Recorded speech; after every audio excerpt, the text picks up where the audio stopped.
रात्रि क्लास चल रहा था। 13 जनवरी 1969। दूसरे पेज के मध्य में बात चल रही थी।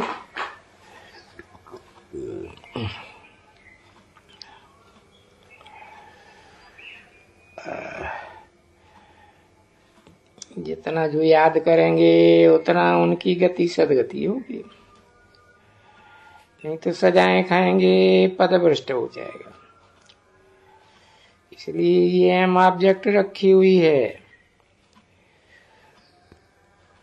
बाकी जाएंगे जरूर, जो बाप को पहचाने वो जाएंगे। बाकी पढ़ाई के ऊपर है, जितने जो पढ़ेंगे पढ़ाएंगे ऊंच पद पाएंगे, दैवी राजधानी में होंगे। तो ये समझ कर करके क्या कहना है,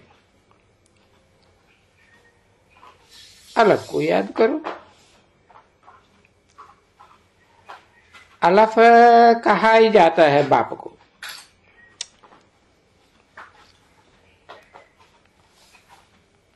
हर के कंबाइंड बाप हैं। आत्माओं का बाप और इस मनुष्य सृष्टि का बाप।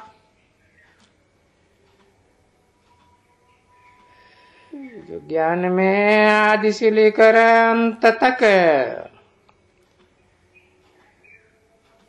अलफ मन खड़ा ही रहता है पुरुषार्थ में।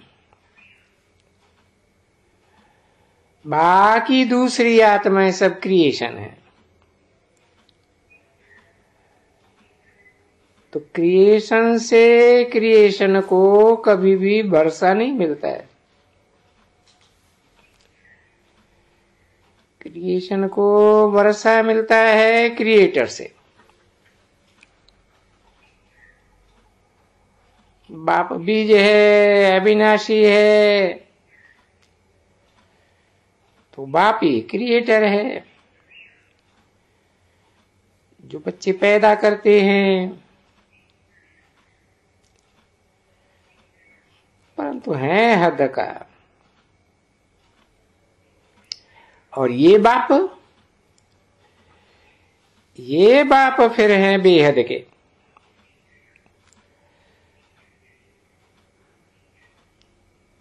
सभी आत्माओं का बाप, सभी मनुष्य मात्र का बाप, दोनों कंबाइंड बेहद के बाप हैं। तो वर्षा मिलता ही है बाप से बच्चों को। और ये है बेहद का बाप। तो बेहद का बाप बेहद के सभी बच्चों को वर्षा देने वाला है। बेहद के बच्चे कौन? जो पूरे 84 जन्म लेने वाले हैं।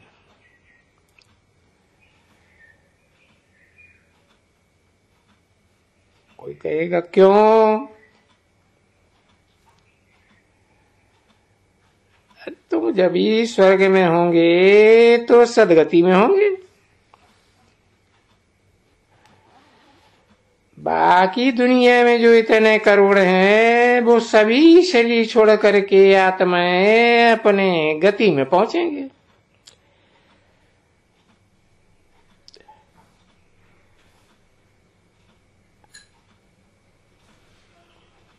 तो मुक्ति और जीवन मुक्ति,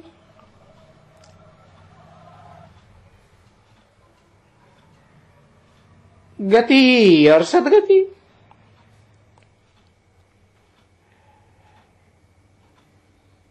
ये अक्षर ही शांति धाम और सुख धाम के हैं।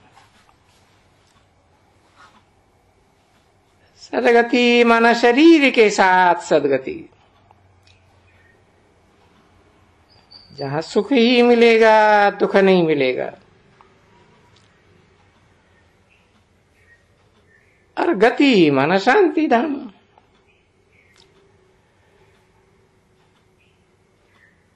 देह के बंधन से शांति मिल जाएगी, आत्मा मुक्त हो जाएगी मुक्ति धाम में।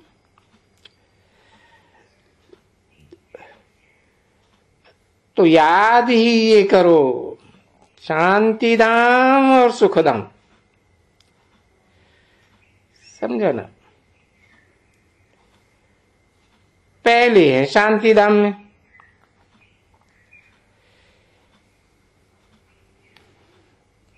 सबको पहले शांति धाम, पीछे कोई आते हैं सुख धाम में, तो पीछे तुम बच्चे आते हो ना सुख धाम में। अभी फिर से शांति धाम सुख धाम में जाना है ना,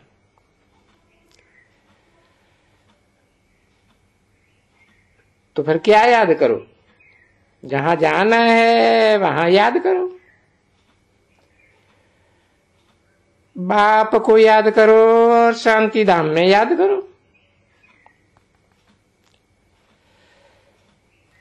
अपने सुखधाम को याद करो,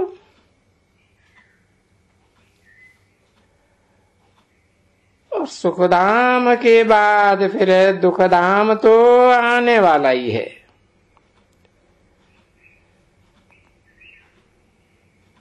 क्योंकि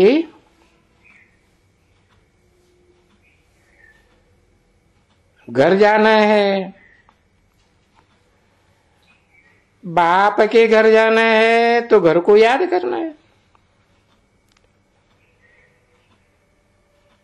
बाप की याद से घर जाएंगे,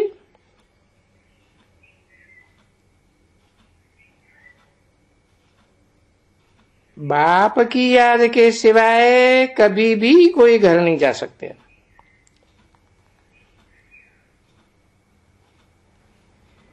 क्योंकि घर जाएगा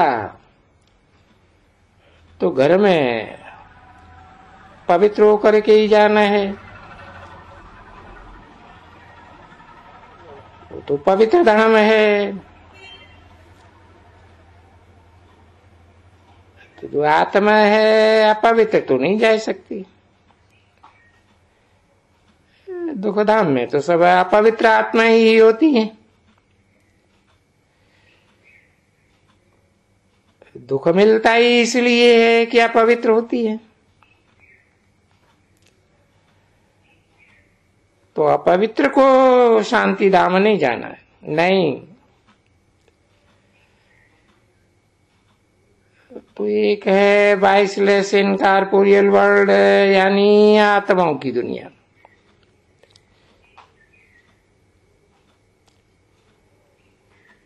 बाद में होती है सतयुग में इनकॉर्पोरियल और कॉर्पोरियल, देवताओं की दुनिया। क्योंकि देवताओं की आत्माएं निराकारी भी है और शरीर से साकारी भी है। तो वहां कहेंगे कि सिर्फ कॉर्पोरियल में ही रह सकते हैं। तो वो कॉर्पोरियल शरीरधारी और इनकॉर्पोरियल आत्मा यानी निराकार और साकार शरीर।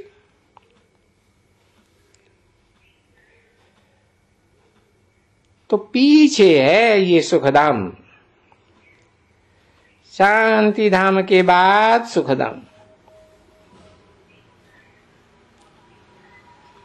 और वो ही फिर निराकार साकार, ये पुनर्जन्म लेने से नीचे गिर गिर के अभी दुखधाम में आ गए। नॉलेज बहुत नहीं है, परंतु शिव बाबा को याद करने में हम आत्मा है। हे बाबा, आप से तो हमको विश्व की बादशाही मिलती है। विश्व की यानी सारे सागर की, सारे आसमान की, सारी धरती सब तुम्हारी, कोई पार्टीशन नहीं। अभी तो यहाँ देखो कितनी पार्टीशन है। पार्टीशन समझते हो? जुदाई। अरे घर में भी कितनी जुदाइयां हो जाती है, आपस में लड़ पड़ते हैं, जुदा हो जाते हैं।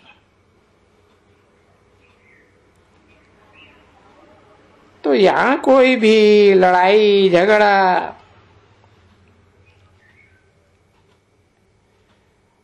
और वहां सुखधाम में भी नहीं।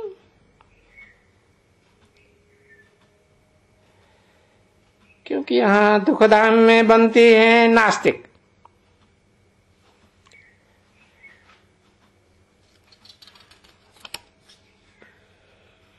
बाप को पहचानते नहीं तो नास्तिक। कोई भी बाप को नहीं जानते। और सतयुग में रहते हैं आस्तिक।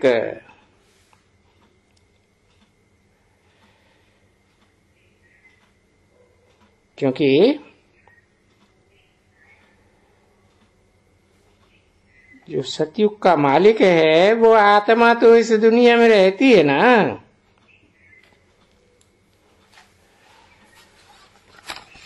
अभी आस्तिक संगम युग पर बने हैं। ऐसे नहीं कहेंगे कि सतयुग में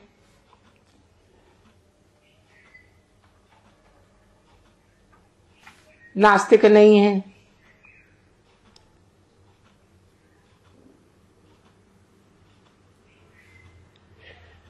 नहीं, यहां नास्तिक हैं।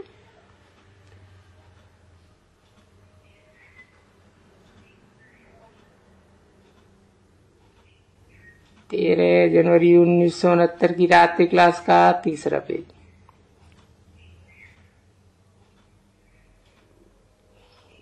तो गाया हुआ है विनाश काले विपरीत बुद्धि विनश्यते।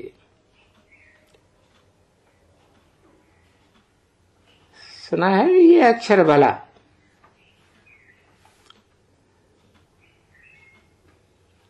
तो फिर ये विनाश का काल है ना बच्ची।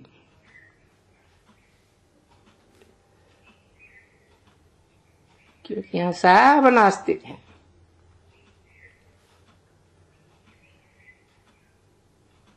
विनाश का काल है क्योंकि चक्कर तो फिर नहीं है ना।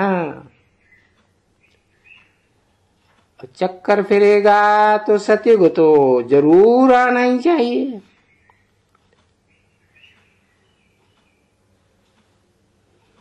तो फिर ये विनाश काले विपरीत बुद्धि किसके के साथ? बाप के साथ। क्योंकि बाप को ही नहीं जानते तो नास्तिक हुए ना। तो भी देखो कैसी विपरीत बुद्धि, बहुत विपरीत बुद्धि।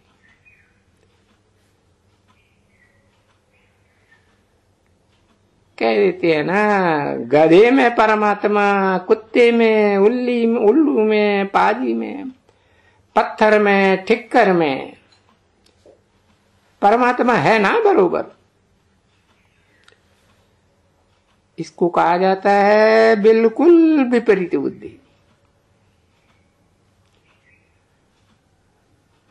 और फिर जो विनाश काल में प्रीति बुद्धि बनते हैं, बाप को पहचान लेते हैं, पहचान करके प्रीति करते हैं, वो भी जयंती। और ये बात ठीक है। तो देखो ये सारी गीता आ गई ना।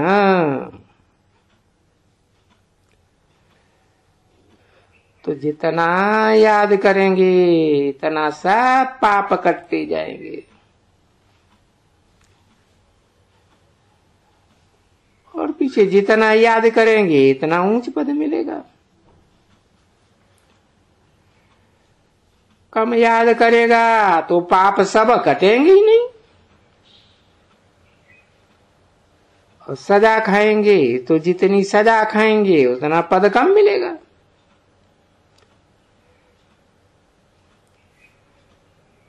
अब ये देखो, बाबा सुनाते तो हैं,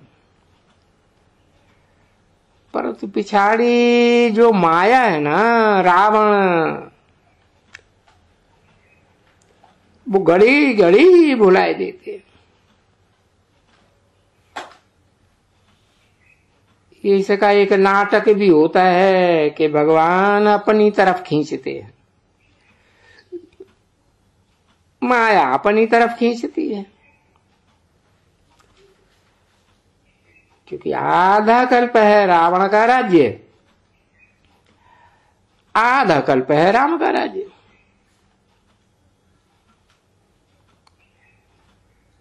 तो अभी आधा कल्प राम राज्य लेने के लिए इस एक जन्म में पुरुषार्थ करना है बस। क्योंकि ये पुरानी दुनिया का अंत है।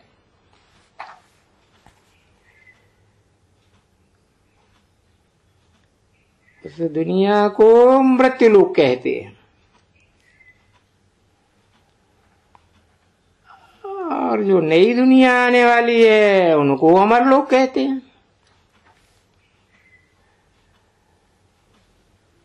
वहां काल होता ही नहीं, किसी को काल खाता नहीं।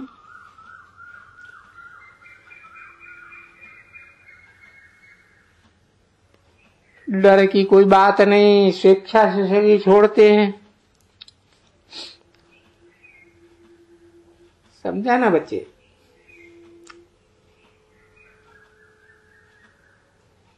क्योंकि यहाँ बाप को कालों का काल महाकाल, बाप को ऐसे कहते हैं ना, क्योंकि कहते हैं उनको कहा हो हमको साथ में ले जाओ।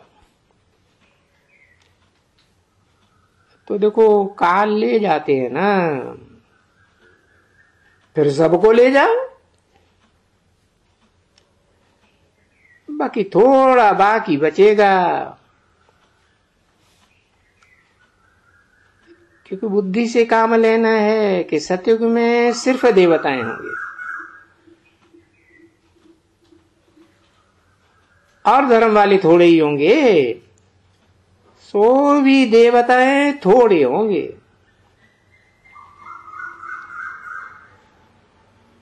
सारा झाड़ बहुत छोटा,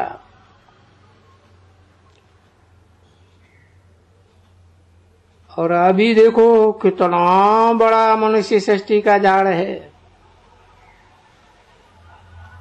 फिर छोटा बनेगा ना। इसीलिए ये विनाश है।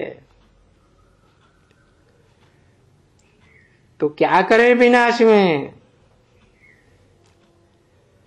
सतयुग में ऊंच पद कैसे पावे? याद,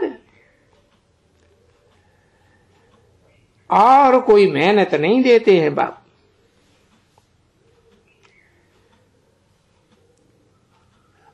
अलफ को याद करो,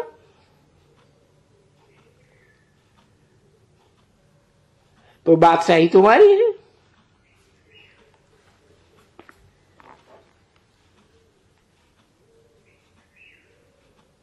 तो पहचानो अलफ को कि वो कौन है जो आदि से अंत तक पुरुषार्थ में खड़ा रहता है। और अलफ के पीछे बे है ना, बे माना बादशाह।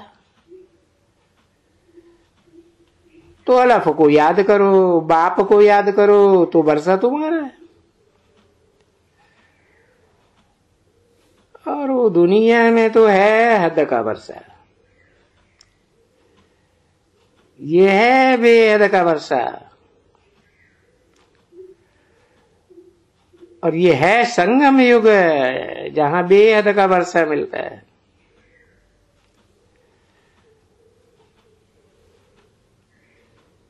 पुरानी दुनिया और नई दुनिया का वर्षा है। ये है पुरानी दुनिया, दुख की दुनिया जिसका अंत है, और सुख की दुनिया की आदि है। दोनों का संगम काल है।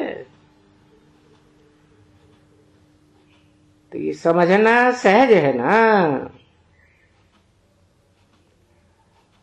बिल्कुल सहज नहीं समझते हैं।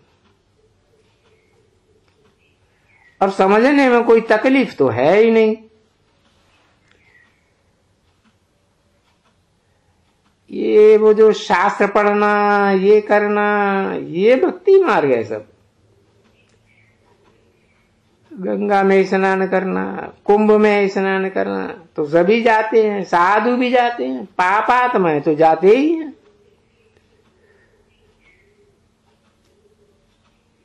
अगर पुण्य आत्मा होते तो गंगा में क्यों जाते स्नान करने? अब गंगा कोई पतित पावनी है क्या? नहीं, पतित पावन तो एक परमात्मा।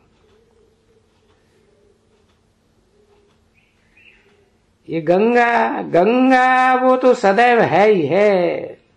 सतयुग से लेकर के यहाँ कलयुग के अंत तक ये नदियां तो हैं ही हैं।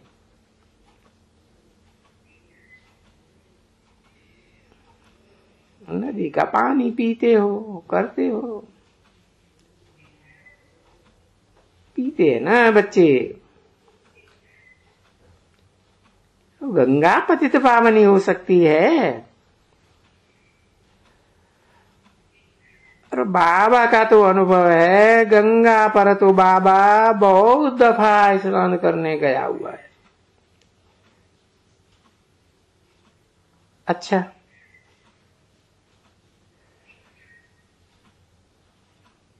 पता है रहता कहाँ था? वहां एक मालवाड़ी का बंगला है। बहुत मालवाड़ियों का बंगला गंगा के किनारे में है। और वहां हम जाकर के बैठते थे। नीचे गंगा बहती है, मैं वहां टट्टी फिरता था। और वहां सब घर की भांति। अभी उसको कोई पतित पावन कहेंगे?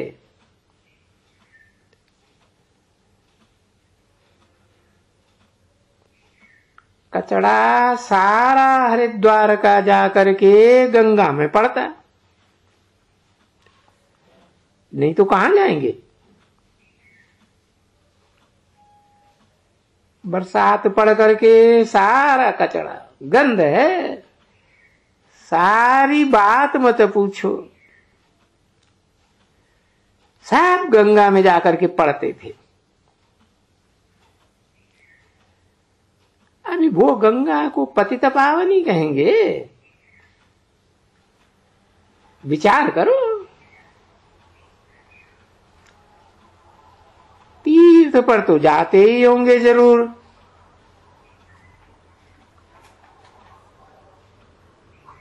तो ये तीर्थ आदि ये सभी गपोड़े हैं।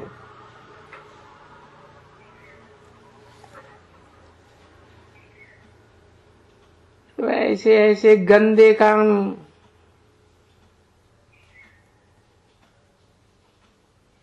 ऐसे गपोड़े सपोड़े सब लगा करके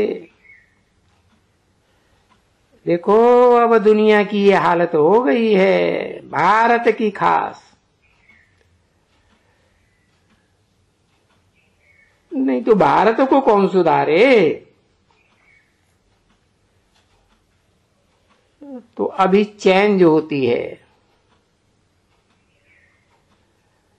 अभी ब्रह्मा द्वारा नई दुनिया की स्थापना। देखो अक्षर ठीक है और शंकर द्वारा विनाश, और फिर विष्णु द्वारा पालना। पालना वो देवताओं के द्वारा पालना,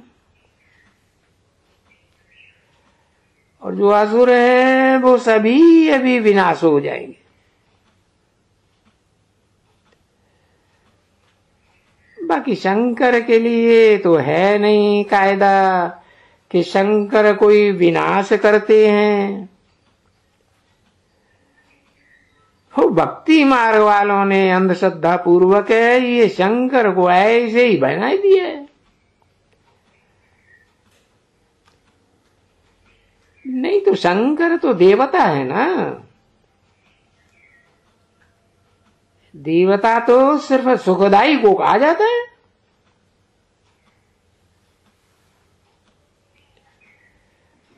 बच्चे अगर कहते हैं तो देवताएं कभी वो मारते नहीं है, न खुद मारते हैं न कोई से मरवाते हैं, न कोई को मारते हैं न कोई के लिए एबेट करते हैं किसको मारो। फिर ब्रह्मा भी यहाँ का है और ये लक्ष्मी नारायण भी यहाँ के हैं, जिनके कंबाइंड रूप को विष्णु कहते हैं। वो कोई सूक्ष्म बतन में तो नहीं है ना। नहीं, देखो ये लक्ष्मी नारायण यहाँ भारत में थे ना, राजा ही करते थे भारत में। वेद की सुनाएंगे कथा।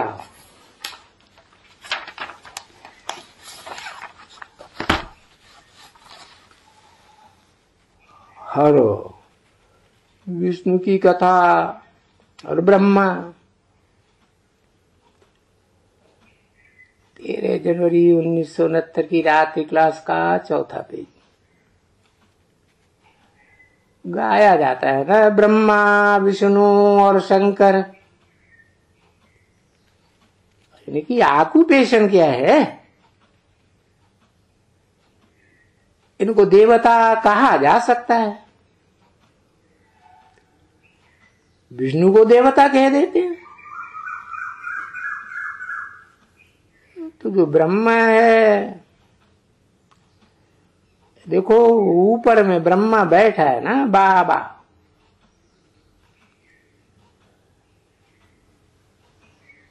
ये देखो इस ब्रह्मा को तो कोई जेवर मणियां आदि है ही नहीं, है कोई? अच्छा, उन विष्णु को देखो कितने जेवर मणियां आदि हैं।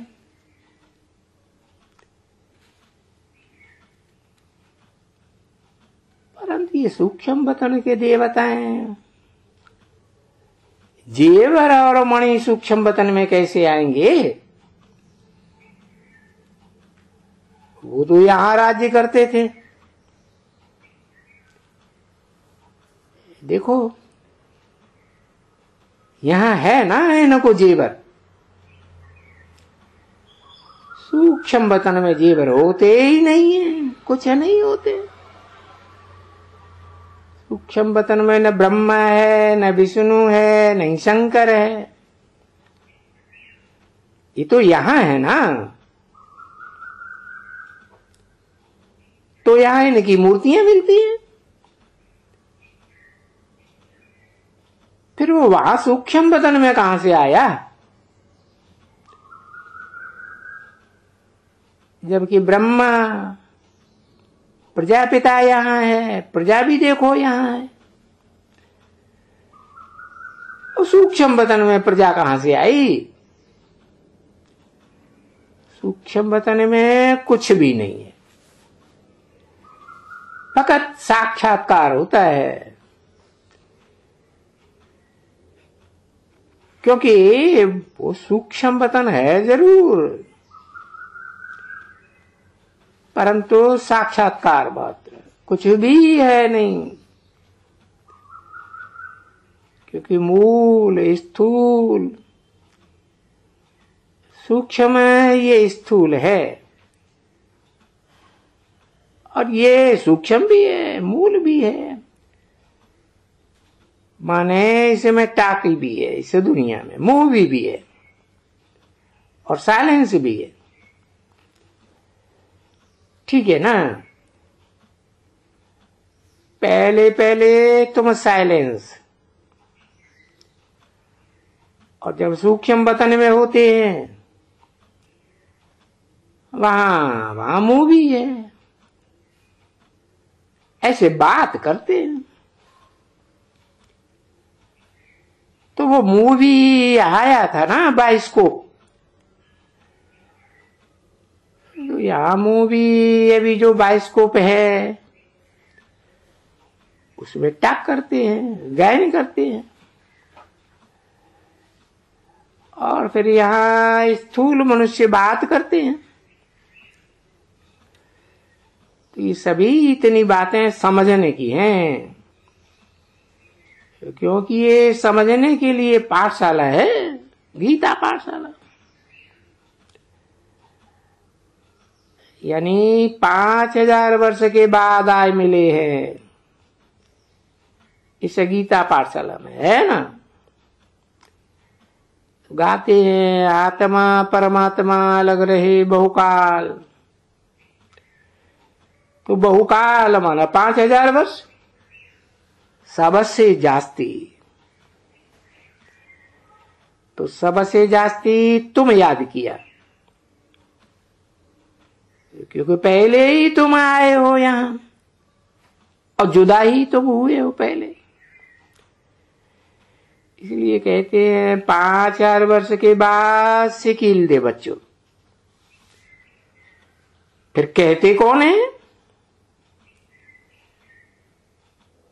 फिर बच्चों का बेहद का बाप कहते हैं,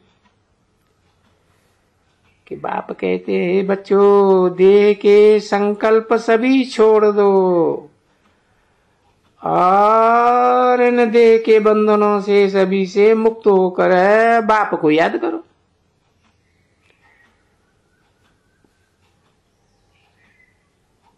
तो भैया बाप को याद करने से तुम्हारा जो भी जन्म जन्मांतर के पाप चढ़े हैं द्वापर से लेकर करके, वो सभी भस्म हो जाएंगे। इसका नाम ही है योगाग्नि। तो योग अक्षर है, सन्यासियों के लिए भी योग अक्षर है, हठ योगी है। तुम हो राजयोगी। अभी बाप को याद करो। बच्चों के प्रति नंबरवार पुरुषार्थ अनुसार याद प्यार और गुड नाइट। फिर बाप कहते हैं कि मीठे मीठे सिकील दे रूहानी बच्चों प्रति रूहानी बाप की नमस्ते। अरे नमस्ते क्यों, ये भी फिर उनको बताओ कि नमस्ते क्यों कहते हैं। कि बाप कहते हैं मैं तुम्हारी निष्काम सेवा करता हूं, और मैं स्वर्ग में नहीं आता हूं, कभी भी नहीं आता। मैं स्वर्ग देखता भी नहीं, इसलिए तुमको नमस्ते करता हूं। ओम शांति।